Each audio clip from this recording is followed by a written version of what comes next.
Sisa jalur kanal saat ini masih bisa dikenali walaupun umumnya sudah menjadi persawahan. Bentuknya melebar dan cekung. Sawah yang memanfaatkan sisa kanal ini tidak pernah kering. Di tepian kanal umumnya terdapat selokan dengan susunan bata dari masa Majapahit.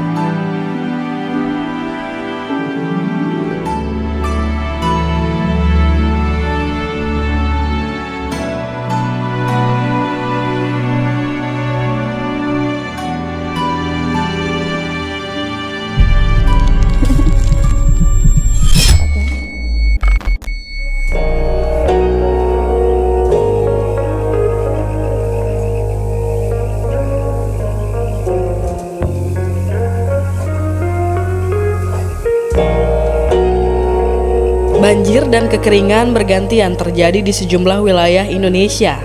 Sementara itu, pada masa Majapahit abad ke-13 sampai 15, air bukan lagi menjadi masalah.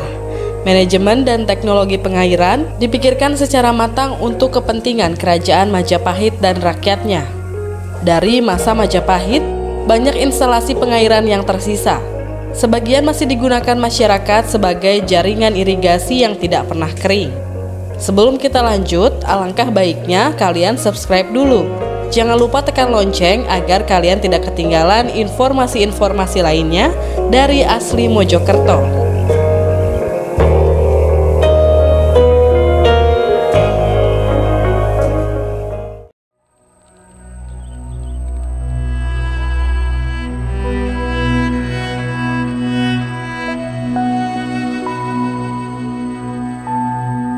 Di Kecamatan Trowulan, Kabupaten Mojokerto, instalasi pengairan yang ditemukan lebih lengkap dan beragam. Sebagian sudah terlupakan serta berubah wujud dan fungsi. Di Trowulan, teknologi pengairan Majapahit yang tersisa terdiri atas jaringan kanal, kolam penampung air, waduk, bak kontrol, dan saluran air bawah tanah. Foto udara Badan Koordinasi Survei dan Pemetaan Nasional mulai tahun 1973 sampai 1980 menunjukkan keberadaan jaringan kanal di Kecamatan Trowulan, Kabupaten Mojokerto. Jalur kanal yang lurus ini memanjang 4,5 sampai 5,5 km dan bersilangan membentuk kisi-kisi. Lebarnya tidak kurang dari 20 meter. Bahkan ketika dipetakan terakhir kali, panjangnya 40 sampai 80 meter, bahkan ketika dipetakan terakhir kali, lebarnya sebesar 40 sampai 80 meter dan kedalamannya 6 sampai 9 meter. Sisa jalur kanal saat ini masih bisa dikenali walaupun umumnya sudah menjadi persawahan. Bentuknya melebar dan cekung. Sawah yang memanfaatkan sisa kanal ini tidak pernah kering. Di tepian kanal umumnya terdapat selokan dengan susunan bata dari masa Majapahit. Selain menjadi sawah, sebagian kanal sudah menjadi pemukiman. Seperti yang terlihat di barat laut Kolam Segaran. Di sekitar makam Troloyo, kanal dibatasi dengan tembok dan dijadikan lapangan parkir. Di perbatasan Mojokerto-Jombang, sebagian kanal malah sudah rata dengan permukaan tanah dan siap diaspal, menjadi jalan lingkar Mojo Agung.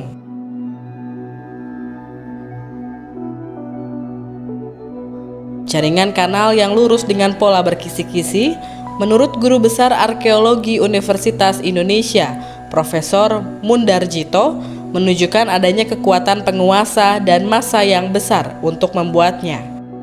Fungsinya diperkirakan sebagai pengendali banjir atau drainase kota, penyedia air, irigasi, dan juga transportasi.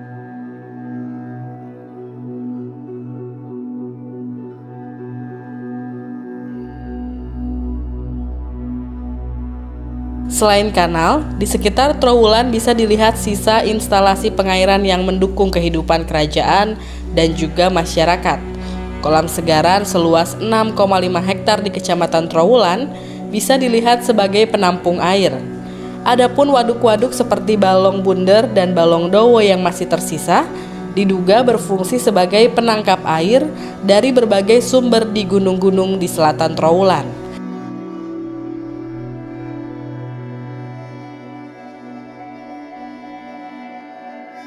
Selain itu, sebuah kolam penampung berukuran 1-2 hektar masih bisa dilihat pula di Dukuh Batok Palun, Desa Temon, Kecamatan Trowulan. Bagian tangkis waduk ini lebih lebar ketimbang pematang sawah biasa, sekitar 1 meter. Warga setempat menyebutnya waduk milik Dinas Pengairan Mojokerto dan kini dikelola oleh desa sebagai sawah yang disewakan.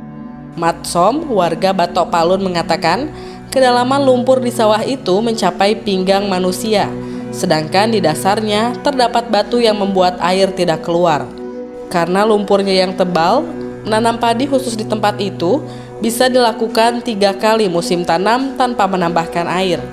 Instalasi pengaturan air lainnya yaitu candi tikus, yang diyakini sebagai pengukur debit air. Ketika air berlebih, saluran-saluran air bawah tanah menyalurkannya ke sungai-sungai yang ada di sekitar Trowulan.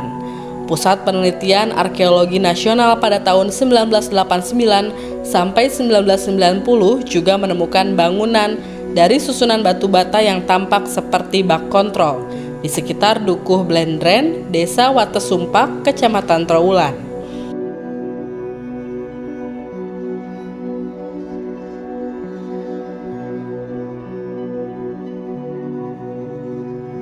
Saluran air bawah tanah dan sumur, baik berbentuk segi empat, bulat maupun tipe jobong, masih banyak ditemukan di Trowulan, walaupun mulai rusak atau hilang. Selain di Desa Watesumpak dan Desa Bejijong, saluran air bawah tanah juga masih tampak di Desa Ngigluk. Di Ngigluk, saluran air bawah tanah seperti selokan kecil yang disusun dari bata. Adapun bagian atas atau penutup saluran bawah tanah sudah hilang, sehingga sekilas tampak seperti selokan kuno. Kata Bambang Siswoyo, pensiunan staf Balai Studi dan Konservasi Borobudur, peninggalan ini menunjukkan apa yang dibuat Kerajaan Majapahit untuk rakyatnya. Di Jawa Tengah banyak peninggalan bangunan suci, tetapi belum ditemukan peninggalan yang khusus ditujukan untuk pertanian dan kesejahteraan rakyat.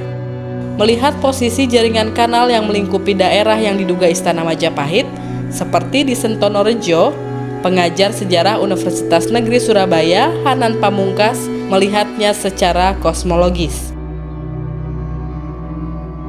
Menurut Hanan, dalam konsep Jambu Dwipa, kawasan istana dianggap Mahameru atau pusat jagat raya yang dikelilingi benua dan samudra. Dwi Cahyono menyepakati hal ini.